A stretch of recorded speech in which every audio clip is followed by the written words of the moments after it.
Welcome to RBERNing Questions, a professional learning podcast where we answer your most compelling questions about teaching, serving, and supporting multilingual learners.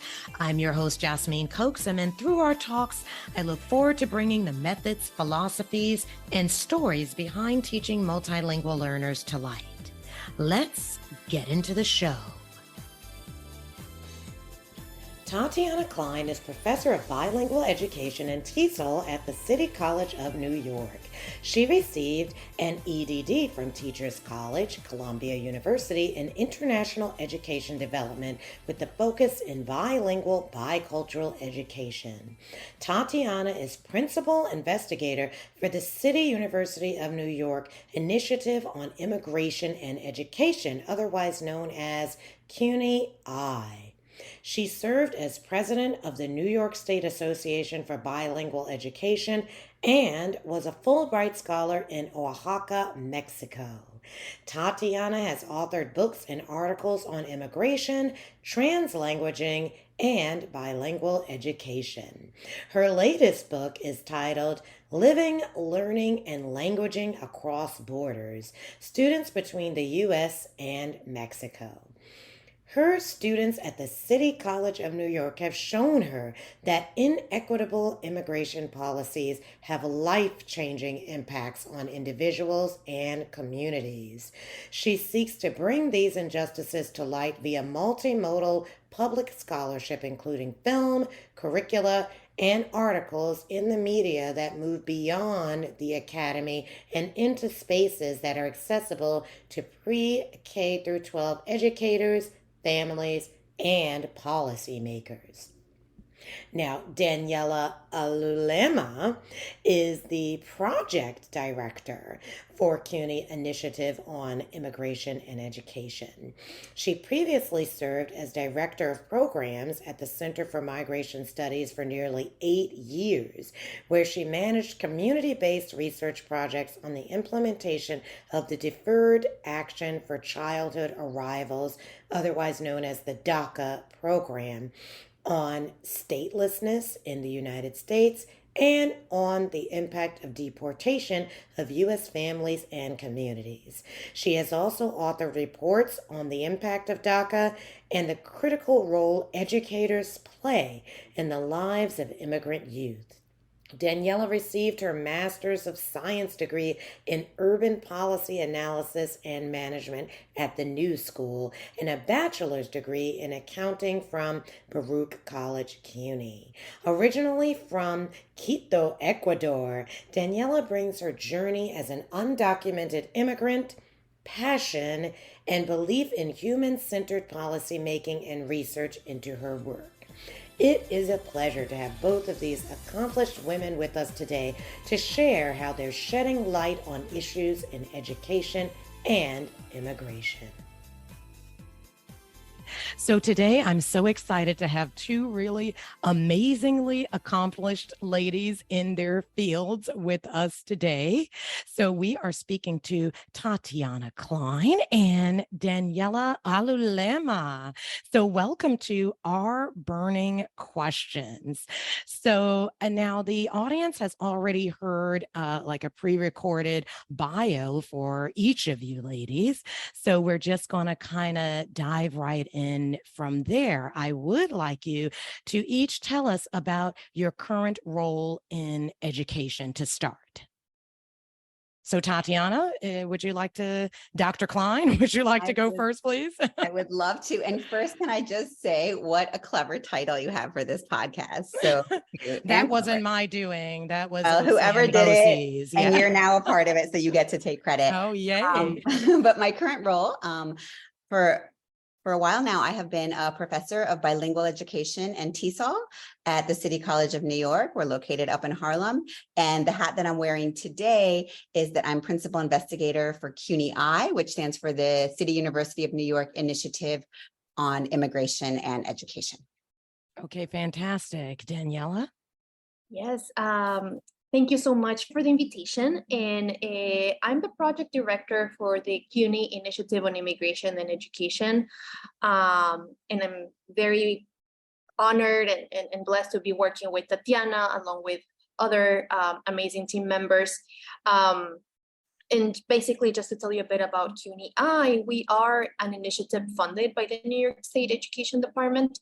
And our mission is to work with various education stakeholders to learn about from and with immigrant communities and to advocate for equitable policies, education policies, and opportunities. So that's my role in education. Okay, fantastic. So we're definitely going to get into everything that CUNY IIE stands for. But first, I'd like to kind of make listeners aware of how I know my guests sometimes. So actually, Tatyana Kleyn, Dr. Kleyn and I were roommates quite a long time ago, right? Tatyana, back I don't even know how many years ago it was. I Do you? know. I'm really good with dates. So in 2009, Oh my that is when gosh. that's and I was not even in this field. I Right. was That's I why this is so amazing. I love this.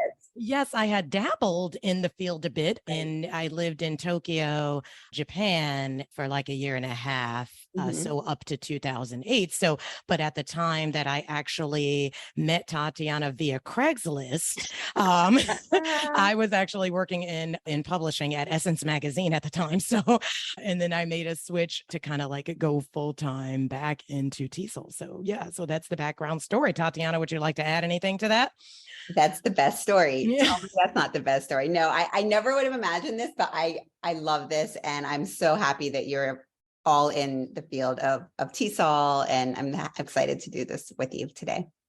Okay, so now speaking of being in the field of TESOL, what inspired you to actually become an educator of ELs and to enter this field? Why don't we go with Miss Alulema first? Sure, yes. So just to give you some background about myself, I'm not an educator. I'm an accountant and a researcher by training. So I just want to put that out there. I began my work in the immigrant rights movement while I was in college. I arrived to the United States when I was a teenager, and I've had to navigate life, including the educational system, as an undocumented immigrant. So I'm currently undocumented, but I do have DACA. So after getting my work permit through DACA in 2012, I began my career in the immigration research field. So I worked for a think tank for 8 years, mainly conducting community-based research. And I joined CUNY IIE last year. And I've been working at this amazing place that works to support educators and administrators who work with immigrant students, but also it strives to open up pathways for immigrant and undocumented educators. So that's how I ended up in this field. To me, it is a personal commitment, and it's been part of my journey as an immigrant in the United States. Okay, great. Now I'm just going to ask you one more thing before we go to Tatyana's backstory. So Daniela, apparently you appeared on CUNY TV's Independent Sources in the Just a Dream episode. Now, this was way back in 2010, and you said that you were at the time you were part of the New York State Youth Leadership Council, and you said that you held a 10-day hunger strike in front of Senator Schumer's office, and that you walked from New York to Washington over 3 weeks, 250 miles. And, you know, your bio says that you bring your journey as an undocumented immigrant, passion, and belief in human-centered policymaking and research into your work. And things like, you know, this 10-day hunger strike, et cetera, this definitely demonstrates a lot of passion. Now, you were also on this podcast, CMS On Air, Center for Migration Studies, and you said you've been part of the immigrant rights movement, as you kind of mentioned a moment ago, for basically 13 years, and that was back in 2021, so about 15 years at this point. So I do have a quick question. So what gave you the courage to become part of this movement and to do things like hold a hunger strike? Yeah, well, just to clarify, I did not do the hunger strike. I supported the team that Oh, did. you supported it. Oh, you were saying Yeah. we did No, it. I thought you were part of it. Okay. no. No, but my gateway into this movement, I think what motivated me to join was, on one hand, it was anger. It's this sense of the lack of control that you have over your life. As a young person, you have many aspirations and dreams, and especially you just left your home country, looking for better opportunities, and then I found myself, being in, I think, the greatest city in the world, just having very limited options. And as I was, I think, a sophomore in college, it was very challenging, navigating and trying my best while kind of having my hands tied in my back, for not having the ability to access opportunities because of a piece of paper that I didn't have. So it was this desire to have some sort of control and determination over my life that drove me to seek an outlet, to seek a way to empower myself. And that's how I found some other college students who were organizing at the time and creating this organization that is now the New York State Youth Leadership Council. So from 2007 through 2010, we ran we were part of the national immigrant youth movement, that worked for the Federal Dream Act.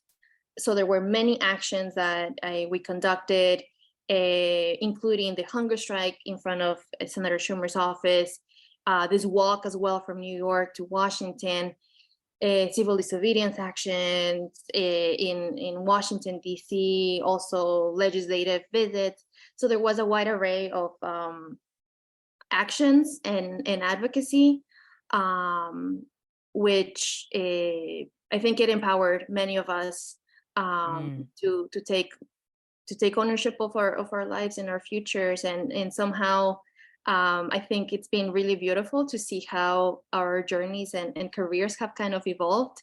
So some folks who joined the YLC at the beginning are now either educators, social workers, others work in policy, others are legal professionals. So some way or another, I think we started this journey together and are still committed to the immigrant rights movement. Yes, I think that, unfortunately, a lot of what fuels our passions sometimes are, backed by frustrations, right? And that's what kind of makes us move forward. But in the end, it turns out to be a great thing. So, Tatyana, we are going to move on to you. Now, on your website, it says that you are a professor who works at the intersection of language, migration, and education. So what prompted this particular trifecta of intersections? What inspired this whole thing for you? Yes, definitely intersections that stemmed from my personal and professional experiences. So like Daniela, I'm also an immigrant. Unlike Daniela, I came to the United States as a refugee. As a child, my family we're from the Soviet Union, what's now Latvia. And because we're Jewish, we were granted permission to come as political refugees. And when you come with that status, you get a lot of supports, right? So they paid for our flight. We had to pay them back, but they still paid. They had us, the Jewish Center in Columbus, Ohio, had an apartment for us. They gave my parents English classes. So I was able to see how over time, some immigrants to this country are welcomed and others not only are unwelcomed, but there are barriers put in front of them to, as Daniela said, with two arms tied behind your back, and how the system had to be changed. So that's the immigration piece of it. The language piece of it is, my home language is Russian. And I came here, and while I did start speaking English rather quickly, and actually I was I would say the poster child for assimilation, within 2 months, I switched to only English.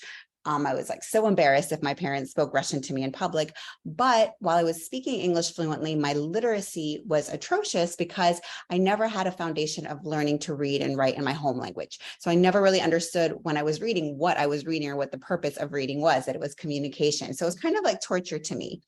And I was always being pulled out for, special help. And I just thought I was stupid. But really what I realized is that no, the system isn't set up to support students who are learning English as a new language. At least it wasn't for me. And then my first job as an elementary educator was in an international bilingual school in Honduras. And I saw how all these kids were becoming bilingual. Now, these were kids that came from very rich, very privileged backgrounds. And I was like, well, why is bilingual education seen as something remedial and as a problem in the United States, but in so many other countries as a privilege, right, for the few? So I started thinking about how we should have bilingual education in the United States as something that we should be proud of, right? Not as a remedial approach to educating students, and also definitely as a space to welcome immigrant students and to foster their multilingualism, to foster their understanding of life across borders. So that's kind of where I landed with, and where these three areas intersect. Fantastic. Okay. So now that we understand the motivation behind your both of your amazing accomplishments, we're going to now dive into today's focus, which is on discussing the City University of New York Initiative on Immigration and Education, otherwise known as CUNY IIE. So can you give us the background story of what this initiative is and how it started, please? Sure. So I'll give you a little bit of a background. I'm going to start with how it started. And it started before we even knew it started, is when New York State, the Department of Bilingual Education and World Languages at that time, headed by Angelica Infante Green, who's now the Commissioner of Education in Rhode Island, and Lisette Colon Collins, asked myself, because of my history with some filmmaking, to do a series of videos around immigration and education. So I did that. I collaborated with Ben Daniela, who's an amazing filmmaker who I always work with. And we produced these 4 videos called Supporting Immigrants in Schools. They're actually on the CUNY IIE website right now. They start with key immigration issues that all educators need to know in New York State, but really beyond New York State. A lot of immigration issues are federal. Then we look at immigration in elementary schools and secondary schools, right? Because it's different with a 6-year-old as opposed to a 16-year-old. And then finally, we look at refugees and immigrants in schools as well, more holistically, and especially in Western New York, right? Because we were looking across the state. So after we did those videos, they were pretty happy with them and came across a pot of money. I know this rarely happens. Right? So they approached me and said, we have this money. We love the videos. We'd like to expand it many, many, many times over. So that's where Nice. nice. So you can't even dream these things up, right? So nice. So that's where this 5-year grant for CUNY IIE became a reality. And so that's where I brought together a team of people. It was myself, Ariana Mangual Figueroa, faculty member at the CUNY Graduate Center, Nancy Stern, my colleague at City College, and then we brought in Cynthia Carvajal, who now oversees undocumented student success at all of CUNY as the founding project director. And we kind of built this program, and we just kind of started talking about what are the areas that are not being addressed, because what we noticed in New York State, and I think in many states, is that immigration explicitly is in one field and education is in the other. So how do we bring them together? Because what we do often is we talk about language learners, right? English language learners or multilingual learners, which is clearly important, but that's only a part of the reality that immigrants deal with. It's not just language learning. And by the way, some people come to this country speaking English as immigrants as well, right? So it's not just language learning. So then we started creating working groups.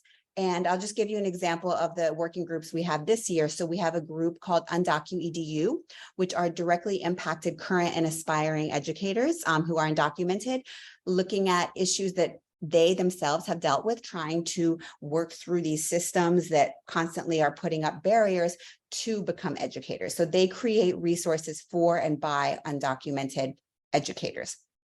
Then we have a group called Partner Schools where we collaborate with, this year it was elementary schools, but in the past it was K-12 schools across New York State to really create these partnerships and have an exchange of knowledge and really go deep in how they address immigration issues.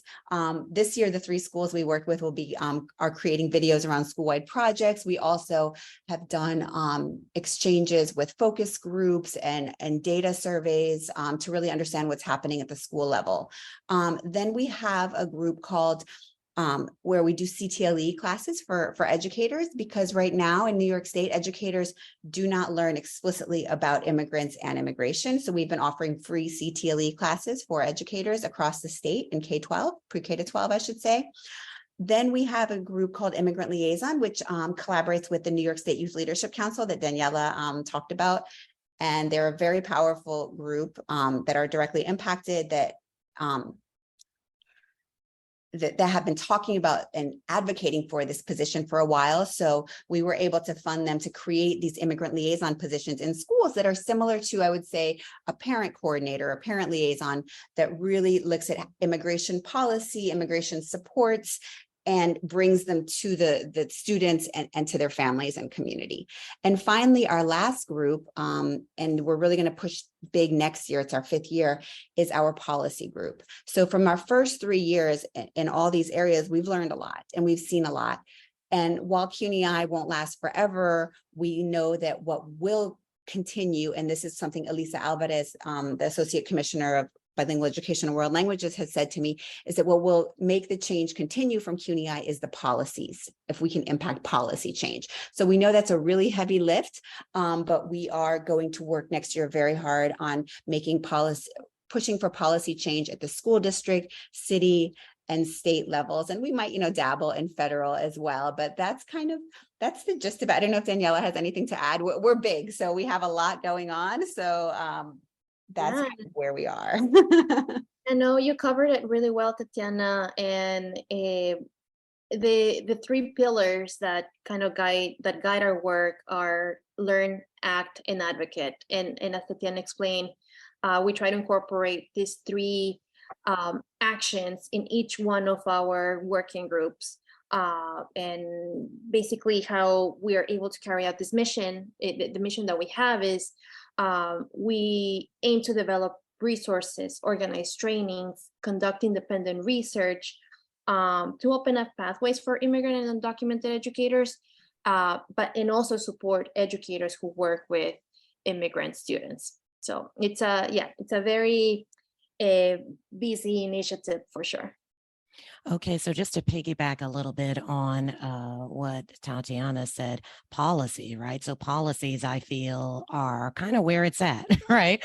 If you can kind of get a policy in place, an equitable policy in place, I feel like that definitely is like a legacy of any program. Now, I also want to just kind of reiterate for our audience what Daniela talked about, right, in terms of the pillars or kind of your mission, right? So if you guys go to the website, which is CUNY-IIE.org, this is one of the first things you see, that the mission is to, as Daniela said, learn. So learn about current immigration issues, act in ways that center our collective humanity, and then advocate for equitable policies for all people, regardless of immigration status. So I would like to just talk a little bit about the second one, act in ways that center our collective humanity. Can you just give us, or rather unpack maybe one of those acts that have been really successful in this initiative? Sure. So just to kind of clarify what we mean by act in ways that center our collective humanity, is that so much around immigration, when you turn on the news, for example, is about labels, and labels that are really harmful, right? Labels like illegal, and there's been campaigns to quote unquote drop the I word, and in some spaces that's been successful, with the Associated Press, for example, but in others it hasn't. Immigration is often about statistics, about numbers, and so it's not really, so what we try to center is the stories, of people and the humanity, and that we can see that, you know, we're in this together. You know, we're not all immigrants, right? Especially because this country has was founded on land of Native Americans that was taken away from them. But many people here are immigrants and have not been treated equally because of that. And in no way, and these labels take away from their humanity. So some of the actions that we've done, we've tried to create materials that give access to people to understand these issues. And something that actually hasn't come out yet that I want to share is from one of our partner schools, is from PS 212 in Queens, in Jackson Heights, actually. Their third grade class has created a guide for teachers by students about how to welcome students. Oh, Isn't that the best? I love it. I love it. We're always talking about empowering students, and this is definitely a way to do that. Exactly. So that just kind of like, and this came from them. This wasn't like, you know, they've worked with us, but it was like, what do you want to do in your school? And the students had been studying immigration, and, you know, especially this year with so many immigrants coming from Venezuela and other countries that they've been seeing in their schools, they see that some teachers are very welcoming and others maybe less so, right? So what can we do so that all teachers understand? Because maybe some of them are not immigrants and haven't had the experience of what it means to be a newcomer. Or maybe they were, but they were, you know, in a different situation. So I just love that. And one example is the kids like drew maps of the school, because they thought like, well, a new child would need to know where everything is located because they're so big. So that's just one small action in one of our projects that we've had. Fantastic. Okay. So let's go back to this notion that you talked about with stolen land, right? So one of the statements basically on the site is that no one is illegal on stolen land, right? One of your statements is that we also seek to be cognizant of the history of this country, which was founded with lofty ideals, but in reality was built on the twin pillars of slavery and the dispossession of Native peoples. So as one of your grounding principles of this initiative, this statement that I just said, no one is illegal on stolen land, really goes hand in hand with this. And I would like either of you to kind of talk about this a bit further. Yeah. So at the outset of the initiative, the team decided to develop this series of principles that reflect many different but overlapping themes that we as researchers, as stakeholders, as immigrants, or as allies and accomplices, we had to grapple with. Some of them, and having these sort of conversations can make us feel uncomfortable at times, but it is part of our collective and individual learning experiences. So with this particular principle of no one is illegal on stolen land, we wanted to address precisely the fact that no one should be defined by their immigration status. So in our work, we seek to use terminology that is humanizing, that we look at the person as a whole, not just as a social security number or as a label that the government has given them because of the way that they enter the country.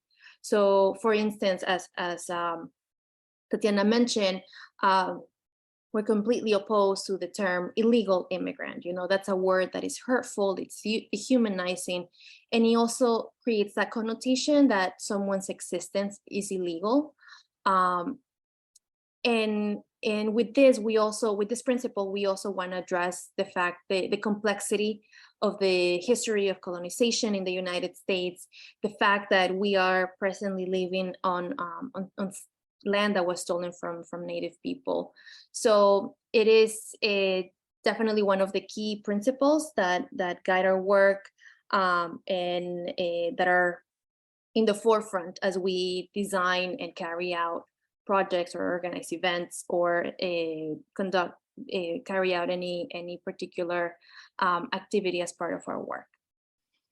Okay, and speaking of activities, I know that one of the aims of the organization is, of course, to develop multimodal and multilingual resources that really center the strengths of mixed status immigrant communities that obviously include undocumented refugee and asylum seeking members. So can you give us some examples of these resources that might, maybe lead to some activities in schools or classrooms, and where our listeners might be able to find them?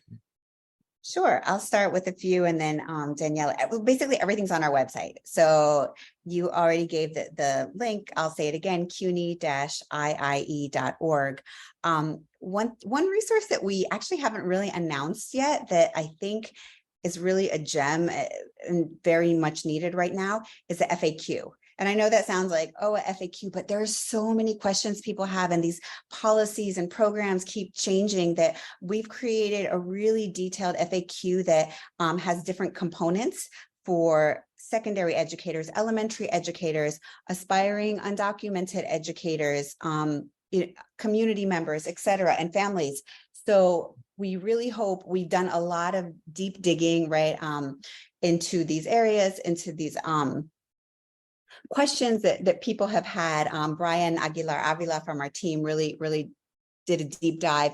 And what's really convenient is that the website allows you to pick different languages to translate the questions into, right? Because if somebody's new to this country, they may not speak English, and the information is there. If it's not in a language they can access, then of course it's not useful. So that's one thing that we've created for different communities. But also we have, as I mentioned before, we've created from the videos that I initially told you about that were created maybe 4 or 5 years ago. We thought those videos were useful, but they're 10 minutes, they're 12 minutes, right? They just start the conversation. So what we did in our first year of CUNY IIE is we created professional development modules for educators that we offer during our CTLE courses, but we know everyone can't take our CTLE courses, so that we hope what schools can do, because as I said, a lot of educators in their professional training did not really have immigration as a key topic, is that they can delve into these topics through the modules that we've created that walk them through these areas and have them apply different concepts into their own school setting, because every setting is different. So that's one of the two of the resources, and I'll pass it to Daniela for a few more. Yeah. As Tatyana said, our website is the repository for everything that CUNY IIE has produced over these last 4 years. I wanted to lift up a couple of resources that our Undocu EDU team has produced. One of them is a video series titled Creating a Blueprint: Pathways for Undocumented Educators, which highlight the experiences of undocumented immigrants navigating the teacher certification process, and also highlight community-based teaching opportunities as alternative for undocumented educators. Second, the team Undocu EDU also produced a report. It's a comprehensive report, and one of the few that actually addresses the challenges and conditions faced by undocumented students to get a degree in education and to work in the field. And basically, the main finding from that is in this report is that undocumented students face multiple systemic barriers in their efforts to become certified teachers in New York State. And lastly, one tool that the team produced last year, and that is now on our website, it's called Aspiring Undocu Educators Guide to Self-Advocacy. And this tool was created for students who are considering going into education careers. So it is a very practical tool that includes a rubric, a checklist, a series of questions that students should ask their education programs to assess the level of support that the program will provide. And it's important to keep in mind now that DACA is a policy that was enacted in 2012. It has a series of requirements that have not been updated over these last 11 years. My goodness, I can't believe it's been 11 years. Mhm. And what we're seeing now is that we have undocumented students graduating from high school, but they do not qualify for DACA. Either because they're not eligible for it, or because simply because of the litigation that's going on with DACA, the program is not admitting new applications. So we're gonna see, as educators and as staff in higher education institutions, we're gonna see, and we're seeing already, these waves of incoming undocumented students who are going to be completely undocumented without access to any work authorization or any temporary solution like what DACA provided. So it's an important tool, and Undocumented EU is producing very important work and timely work that is relevant to educators and also to policymakers, even at the state and local and higher education level, institution level, to keep in mind as as we're serving undocumented and immigrant students. Okay, so these resources, I mean, this website, listeners, educators out there, you have to go to this website. I mean, it just sounds like a really comprehensive wealth of resources. All right. So, and, I like, there's something that Tatyana said about these videos, et cetera, about starting the conversation, right? So I feel like going to the website, checking this out, it's kind of maybe starting the conversation and definitely going beyond the conversation as well. So I would like to kind of dive into two other principles that are part of the initiative, which is one is that the immigrant experience exists beyond the Latinx narrative, which I think is important to kind of talk about a little bit. And the other one is that immigrants and students labeled as English language learners are not interchangeable. Absolutely, I can address the first one, and then I'll pass it on to Tatyana. So with this principle, the immigrant experience exists beyond the Latinx narrative. We wanted to address the fact that the debate on immigration in the United States has oftentimes centered Latinx communities, in particular, the Mexican immigrant community experience. And we know from data, census data, that the largest group of undocumented immigrants comes from Mexico. But we also want to acknowledge that the immigrant experience encompasses a wide range of diverse countries, cultures, races, ethnicities. So we want to acknowledge and consider the diversity and richness of immigrant communities in our work as well. So as Tatyana said, the FAQ and now actually our entire website can be translated to multiple languages. Also, if you go to our grounding principles page, you will find our principles listed in 6 different languages. And by the way, these languages were selected based on the most popular, or the top languages, I should say, in our partner schools. So it came from, they were selected based on the communities that we're serving and addressing. So this is how we're trying to address this particular principle.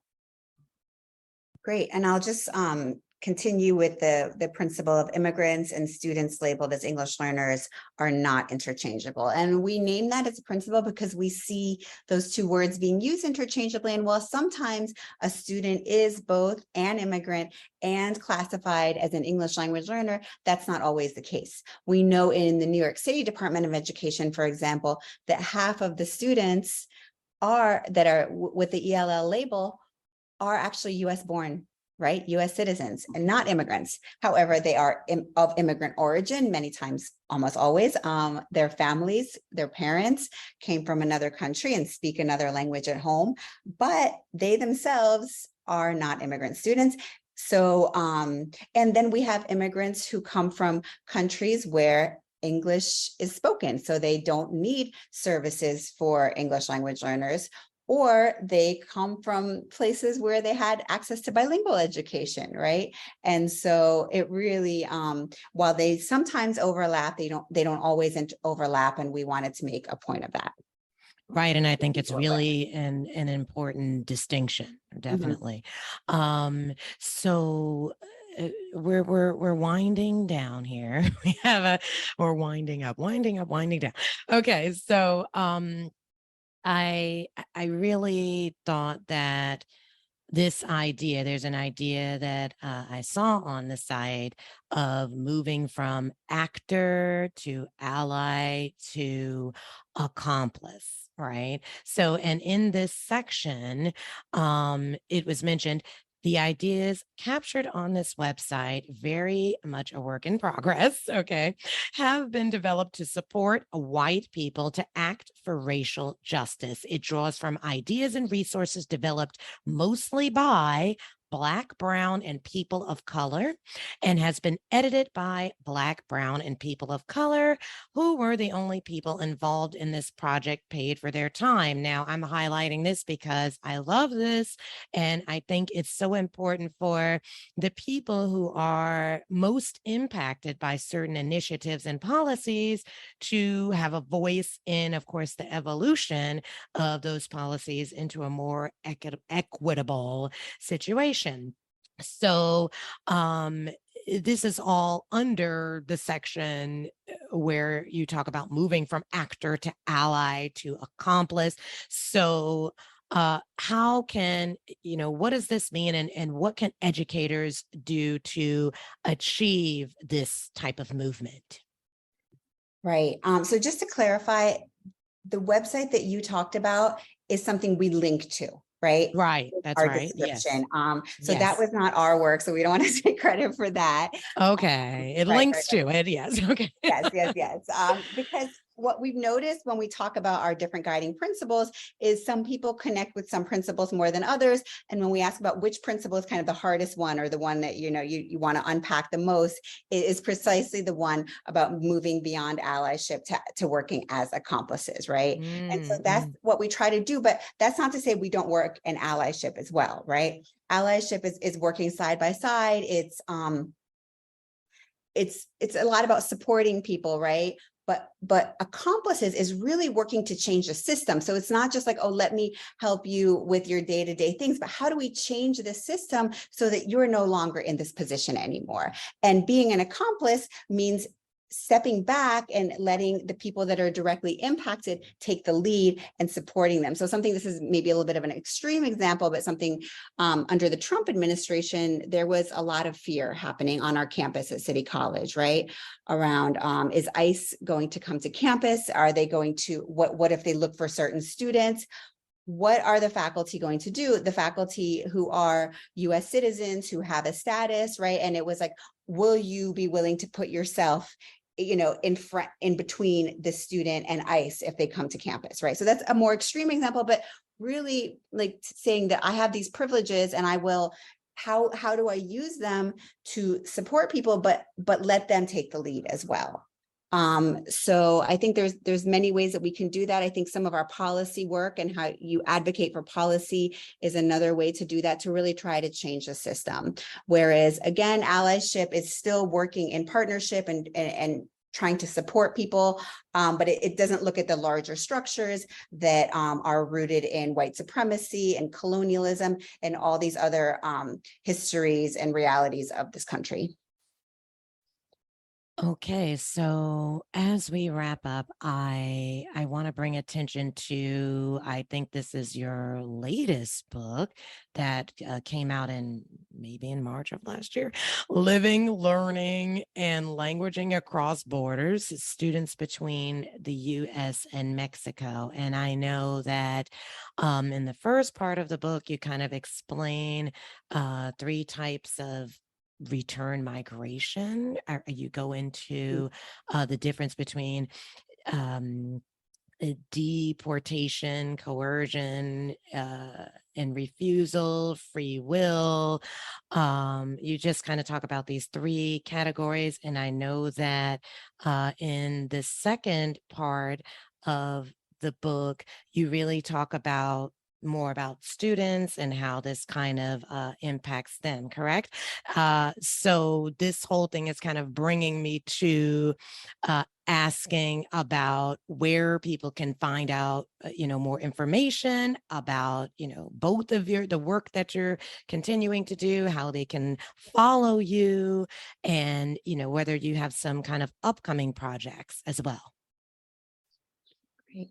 Just one thing about the book, and then I'll let Daniela talk about what we're doing, because we just came up with a huge plan for year 5. We hope we can accomplish. But the book actually talks about immigration, but return migration or cyclical migration, right? Where people come to the United States, are treated horribly because of their status, because of their race, because of their ethnicity, and because of that are often coerced into returning, or refuse to be treated in this subhuman way, and therefore the family will return to their country of origin. So that's the book. And there's also a film called Una Vida, Dos Países, Children and Youth Back in Mexico, that kind of shares some of the stories of families who returned, specifically in this case to Oaxaca, Mexico. So now I'll pass it to Daniela. Thanks, Tatyana. Yes, so we have a very exciting 5th year ahead of us, but in the more immediate future, we do have new videos produced by our undocumented youth team, as well as our partner schools team, coming out in the near future. Also for the next school year, we will be holding events geared towards students, educators, and administrators on the different resources that CUNY IIE has produced, as well as a new round of CTLE courses, which, by the way, are free, open to the public. You do need to register and submit an application, but they're free and provide 15 credits for CTLE purposes. So I would suggest to the listeners to either check up our website, that is CUNY-IIE.org, or you can also find us on Instagram, Facebook, and Twitter with the handle CUNY_IIE. We're regularly updating all these accounts and sharing resources and announcements. Or you can go to our website and sign up to our listserv, so you get email announcements whenever we release any new courses, events, or resources. This is exciting. Sounds like there's a lot of exciting things on the horizon. So be sure to follow this and follow this initiative, everybody. So I am going to now ask the final question that I always ask at the end of our RBERNing Questions podcast, which is, what burning questions should today's educators consider in order to improve their service to the L community? Whoever would like to take the floor first on that. So I would say it's a multi-part question. First is, who are my immigrant students, right? Why did they come here? Where are they from? What languages do they speak? What are their strengths? What are their needs? And then how can I support them better? And how can I learn from them? So I think it's a series of questions, but all related to the education of immigrant students. Okay, and Daniela. Yes, I would say along those lines, how can I, as an educator, support, embrace, and guide my immigrant students, but also teach my non-immigrant students to embrace those newcomers and immigrant classmates. Okay. All right, ladies. Thank you so much for your time today, Dr. Tatyana Kleyn and Daniela Alulema. It has been such a pleasure speaking with you today on RBERNing Questions. Thank you. It was a wonderful experience. Thank you. Thank you for tuning in to RBERNing Questions, produced by Mid-State RBERN at OCM BOCES. If you would like to learn more about today's guest or any of the resources we discussed, please visit Mid-State RBERN's webpage at ocmboces.org. That's ocmboces.org. Join us next time where we hope to answer more of your burning questions.